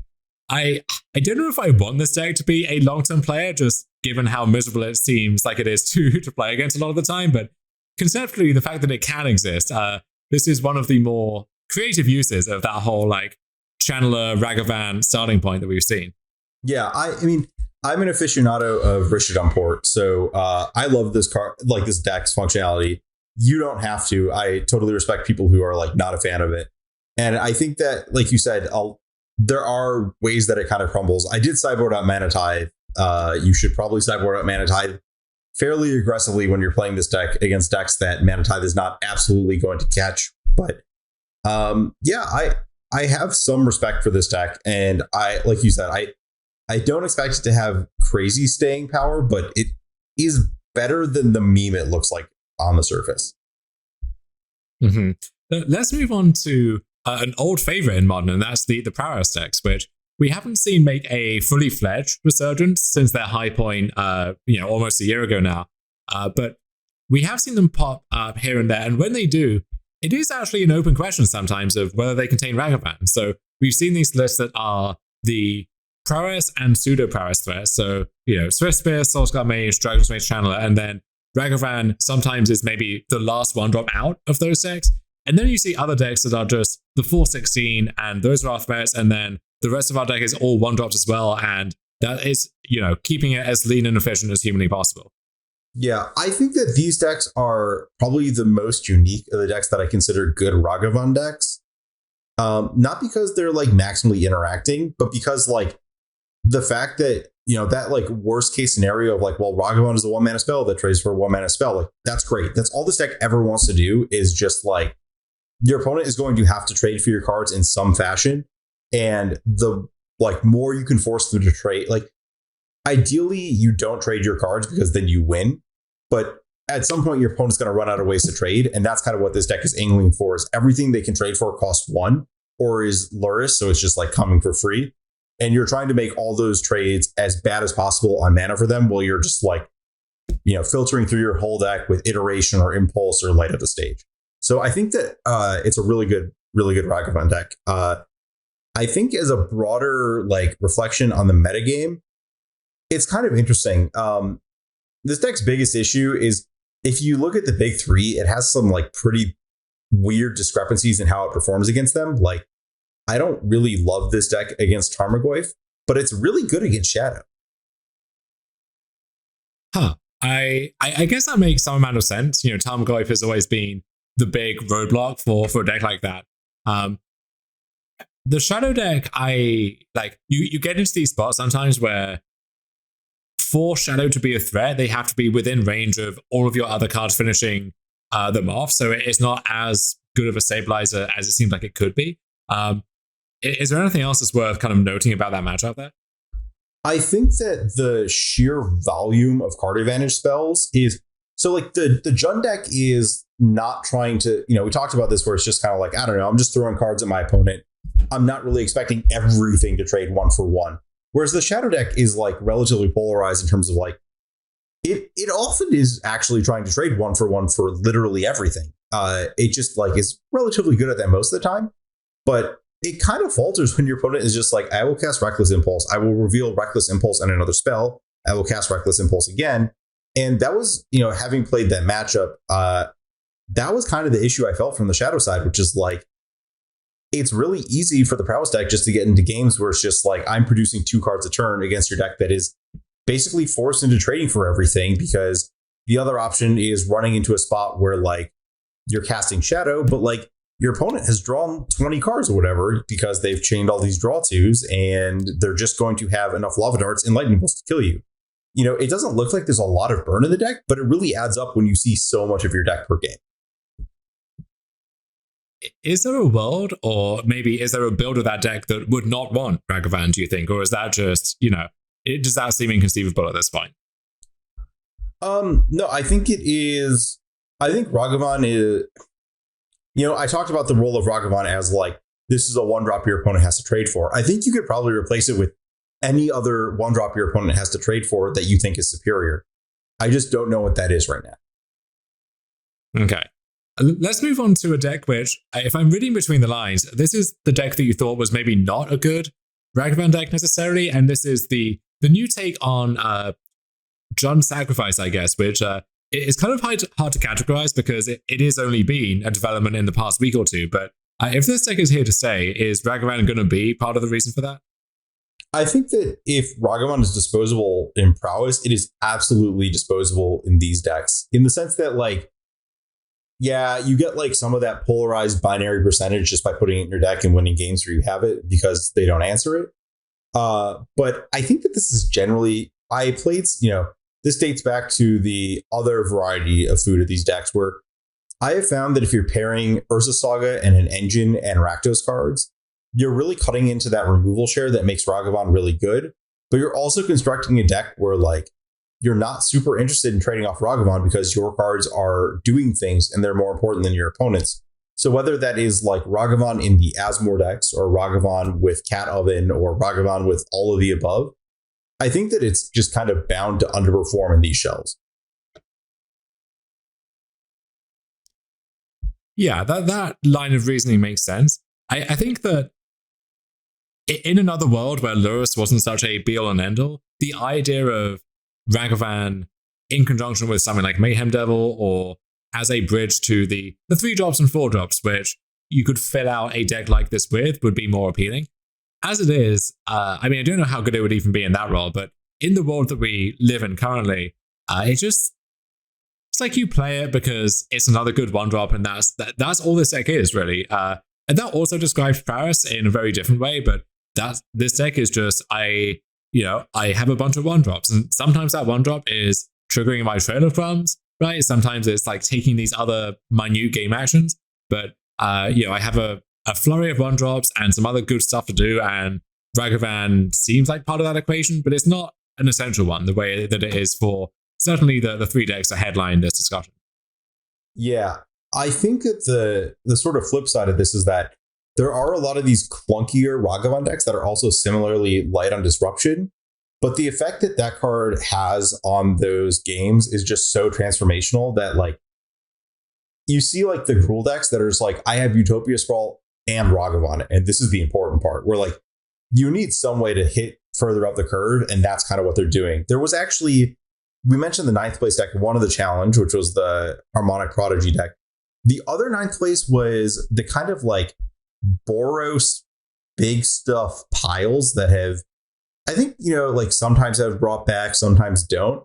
But I think that is like, I don't know if Ragavan is at its absolute best in that deck, but Ragavan is like absolutely important to that deck in a way that like, even though you're not maximizing the ability to Ragavan your opponent, the difference between the games where you are and aren't Ragavaning your opponent feels like night and day when you're playing Obsidian Charmwalls.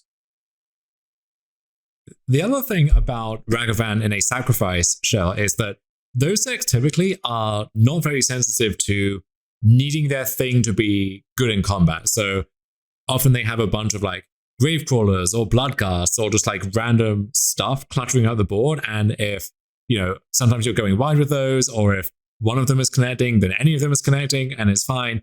Or you're stacking up power on one thing, whether it's Carrion Feeder, Ravenous Squirrel in this deck, or when we spoke about zombies a while back, like Champion of the Parish, usually that one thing is so big that the actual specifics of what's going on the other side don't matter all that much. With Ragavan, the specifics very much do matter there. And so you get into these spots sometimes where your 2-1 is kind of stranded on the battlefield. You can't connect with it, but you don't have the support to really back it up. And even if you did, just connecting once with Ragavan might not really be worth the effort there. Yeah, I think that we're comparing these two decks at the opposite side of the scale. The big decks actually have some of that in a weird different way where like you're not really adding the 2 damage up to anything in a lot of spots. Like, a lot of these decks are like, oh, I'm getting 2 here, 3 here. I've got bolts. I've got all this stuff. It's like, okay, so I've hit you for 2, and then I've cast my 4/4 flying. And I guess maybe this all adds up to like hitting you a little bit less, but like, I don't know, how much does a Ragavan dent, how many times you need to attack with a Resolve Fury? So I think that there's, a lot of this is like we've talked about the value being extracted by a treasure token or the value being extracted by a flipped card. Like another fractional piece of that value is 2 damage. And I don't know if that's necessarily the biggest deterrent to like how good Ragavan is in your deck, but it's something to think about whether you're actually leveraging. Let's get into some of those decks which are hoping to jump up the curve somehow with Ragavan then. You are actually trying to cast 3-drops, 4-drops, 5-drops here. So I'm not sure exactly what would be in the space. It's not very well defined, but maybe stuff like the Gruul Ponta decks, or there were some of these Boros decks where I like the Spike deck with Ranger Captain of Eos and a bunch of equipment and so on, or just like big red, old school, with Obosh, without Obosh, what have you. There are lots of decks like that you can build, and it feels like Ragavan is very good in a lot of them. But I don't know if they're good decks, even with Ragavan doing what it can for you. Yeah, it's kind of sketchy. I will say that the setup of Ragavan, Seasoned Pyromancer, Fury is pretty nice. Like you have this like really good setup where like Ragavan ramps you into more expensive spells so you can cast Pyromancer faster. It makes your lands more fungible so you can like discard them if needed. It ramps you to actually getting the Fury out of your hand the hard way. But then Fury and Pyromancer in the games where Ragavan is just going to get brickwalled, you just have a good use for it. I think that there's something to that trio. The problem is that like that trio prices you into so many other things that are just like not necessarily that exciting. I have found decks that just literally cannot beat a Pyromancer in the format, but I don't think that's really common. I think that's just kind of the thing you accidentally find out after the fact. Yeah, I wonder how many of these decks sink or swim based on Fury, more so than anything else, where that card is a great way to use your Ragavan treasures when turn 3 or turn 4 rolls around. And then also, if you need to clear the way for your Ragavan, then Fury is the perfect way to do that, on top of just being a phenomenal card at what it does. I don't know that what it does is something you care about all that much in the format right now, though. I think that may be the issue there. And looking over the last few weeks of results, when was the last time you really saw any deck with a heavy focus on Fury? I don't know. I think that Fury is like simultaneously a victim of its own success because it is so good against what it's good against, but also just like the couple Furies out of the 4-color decks just go such a long way in instilling the fear of Fury into everyone in the format. Yeah, I was kind of thinking for this weekend about reviving the elemental deck that I did well in the challenge with a while back. And it occurred to me that if I don't think Fury is good, then kind of what is the incentive behind doing this, really? Like if the first Fury is bad, then ephemerating that Fury is only a little bit better. And at that point, the entire conceit for going this direction over the classic direction doesn't really hold up anymore. Yeah, I agree. If you take any piece of that, like if Pyromancer or Fury isn't good, and you know we're just talking about Fury, but like Pyromancer can very easily not be a good card, just as like this is a stupid 3-mana card that you're casting. I don't really know what the draw to these larger red decks is over anything else, because like, you know, we talked about Pyromancer, you could just like cut that out of your deck and then you've got, oh, I like Ragavan and Fury, well, I'll just play 4-color. Or like, you know, if Fury isn't good, then you just play a different Ragavan deck. So yeah, there's, I think a lot of specific things have to line up for these decks to be good. Though one of them may be Karn being good, because I guess you could put Karn in a 4-color deck too and just have this weird, crazy like Ragavan Karn 4-color deck. But I feel like these are the decks that you are most likely to see it in because it's competing the least with like Omnath or something.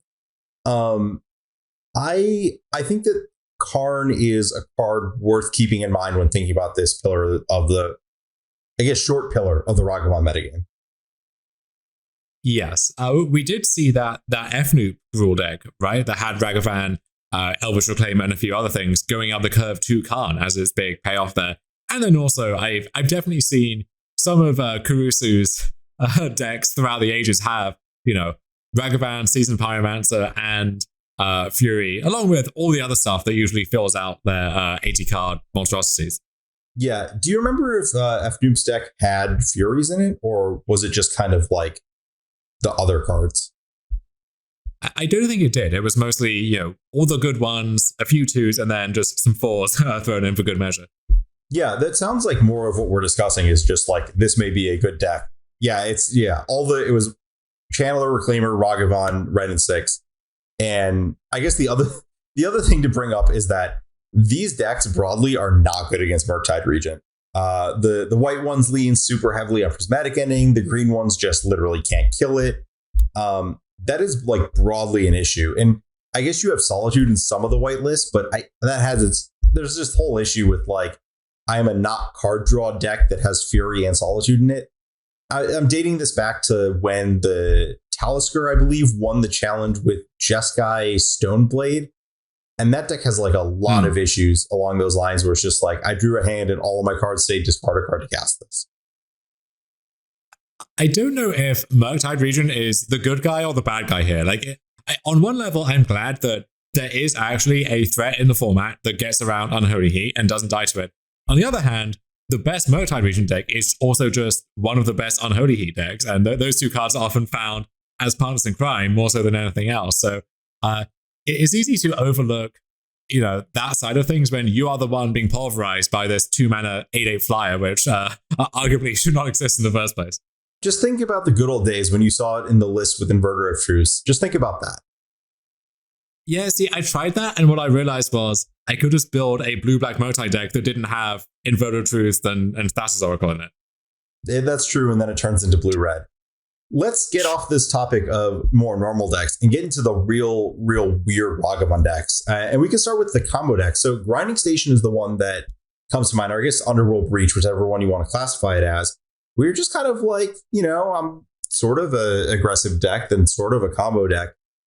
Are these decks ever going to like sort themselves out and come up with a way to actually be like aggro control combo? Or is that just kind of a relic of, maybe 5 to 10 years ago, something that was good then and just isn't good now?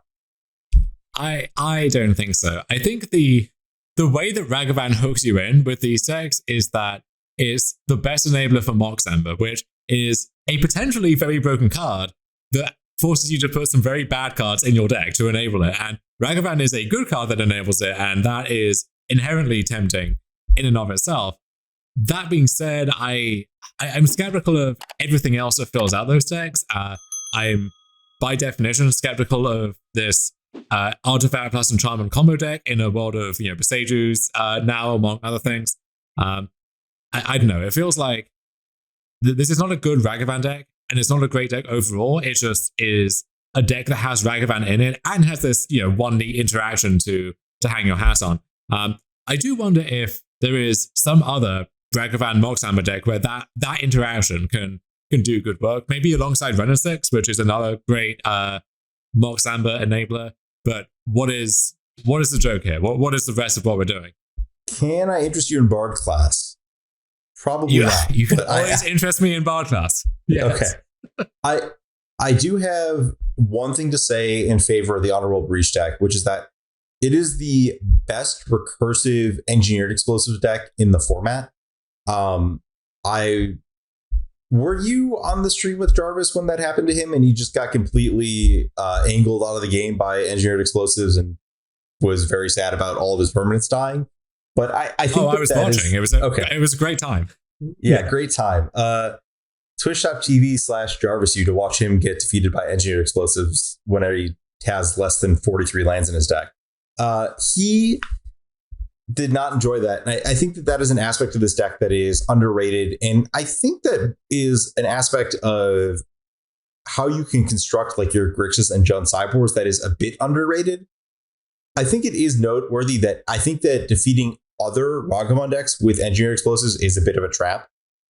Too often, like, their first threat is the thing that you have to kill, and you just end up at these spots where you're like, oh, I have to pay 3 mana to kill a stupid Death Shadow, otherwise I die. Or the other thing that happens against Jund, where you're like, okay, so they have a Ren and 6, an Urza Saga, and a Ragavan. I've killed the Ragavan. Great job, me. I'm defeated. So I think that is not something that's good in mirrors, but is potentially good against other decks trying to be efficient, is just being able to grind them out with engineered explosives while also representing some kind of combo. Yeah, I found explosives these days is a card which I'm putting it in my deck because it's great against Hammer. It has nice applications against stuff like Crashgate.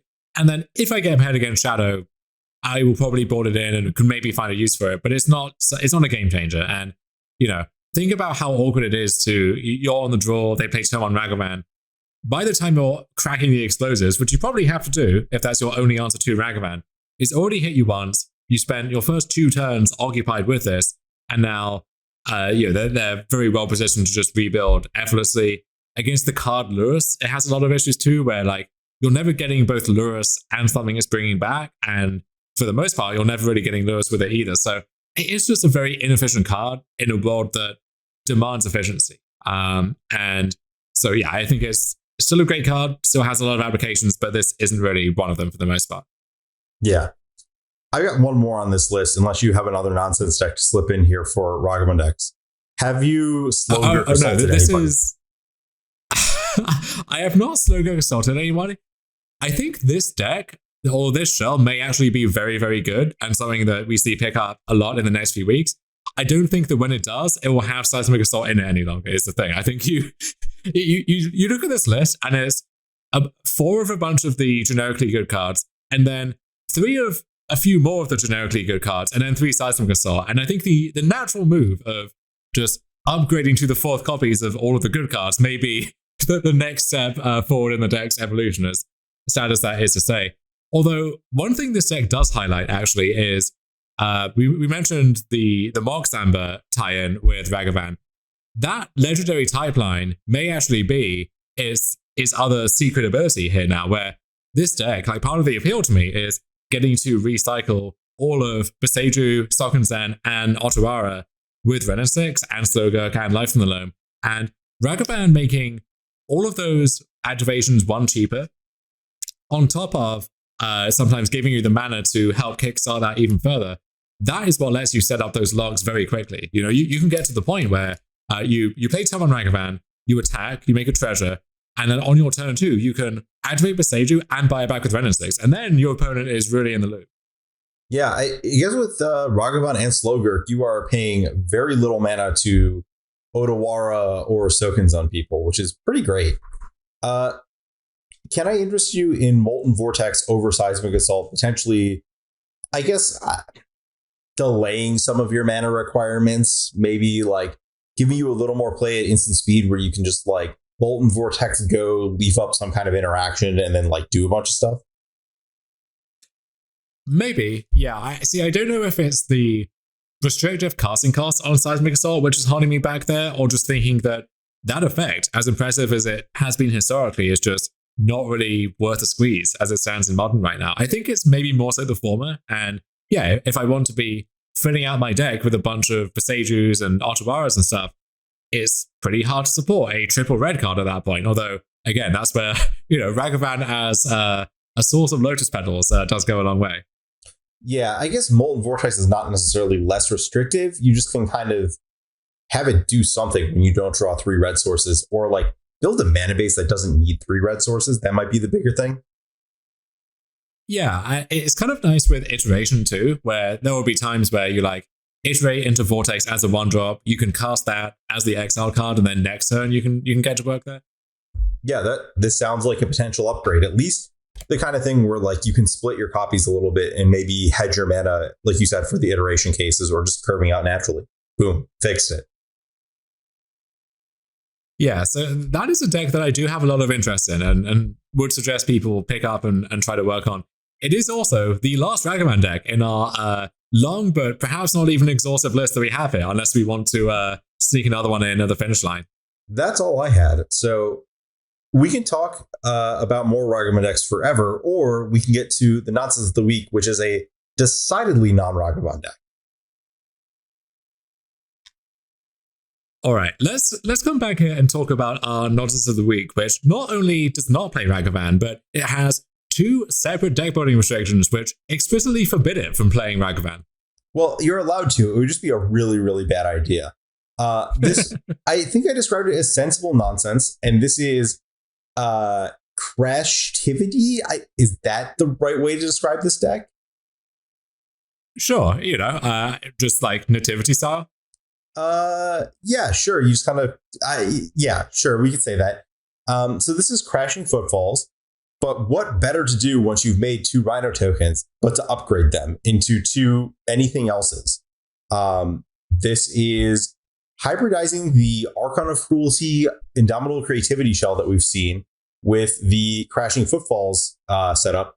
Notably, this does mean you have to sacrifice Shardless Agent, but you get to play Ardent Plea instead, which means that you've kind of defaulted your way back into the 4-color mana base with Dwarven Mind, but without Ren and 6. Yeah, it's like a weird confluence of requirements that get you to that point, but I guess it kind of makes sense. It does strike me now that, we mentioned you couldn't play this with the Cascade spells.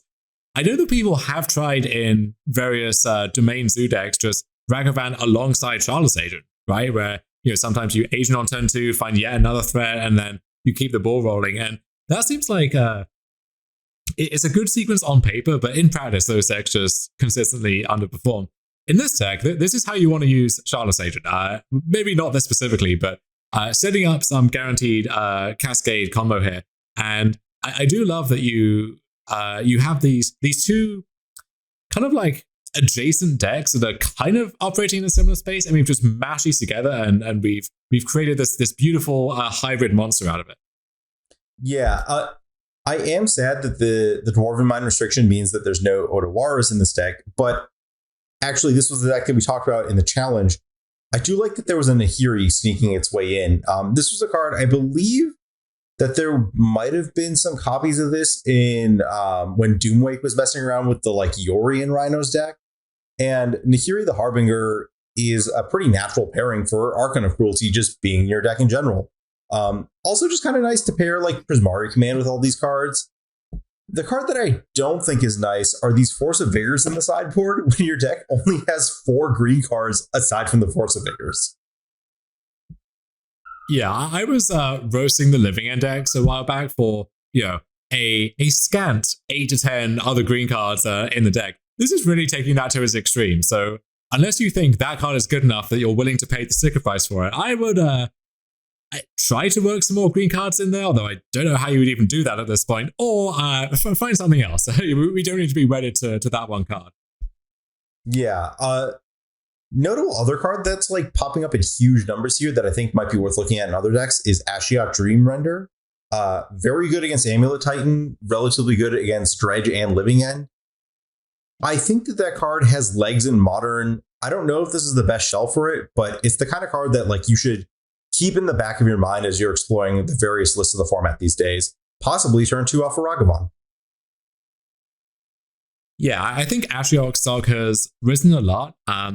It's hard to tell what the average output against the 4-color decks are, where like, yeah, clearly they are laden with fetch lands. It is more vulnerable than it used to be thanks to Prismatic Ending, but you are going to have something in your deck that is vulnerable to Prismatic Ending, so overloading that card tends to be a better idea. And then it's going to have, if you get paired against any kind of like Removal Titan deck or anything, then you find spots where this card actually is very good. I think it's worse against something like Dredge than it used to be, where just a 3-mana like one-shot exile effect, and I guess it's one-shot every turn cycle, but that deck is so fast now and so good at just rebuilding quickly and doing everything in one turn that I don't know if you can actually find a good window for that card to do anything. If you can, though, then you're boarded in if you have it. And then against like Yorkmoth, for example, disabling Eldritch Evolution and Call of Calling can go a long way. So just a card which you find applications everywhere once you start looking for them. One of those applications is not, however, the card next to it in the sideboard. Ashiok is spells and abilities your opponent's control can't cause them to search, so you are not allowed to Boseiju them and cancel the search with Ashiok. Yeah, so no Leonin Arbiter Boseiju action going on here. Although, if you want to do that, then the deck from the PTQ last weekend does have your back. Yeah, this is the Archon of Emeria pile. Yes. Yes. Okay. Yeah. It's cards. They've got white creatures. They go together. So with that, that will conclude our Nonsense of the Week segment here. You can find us on Twitter at Dominaria and at ARMLX. You can no longer find this podcast on the Star City Games Dominaria's Judgment feed. Still in the works here for if this will continue and where it will, and if it does, we will announce that on the aforementioned Twitter accounts. Until then, it has been an absolute pleasure.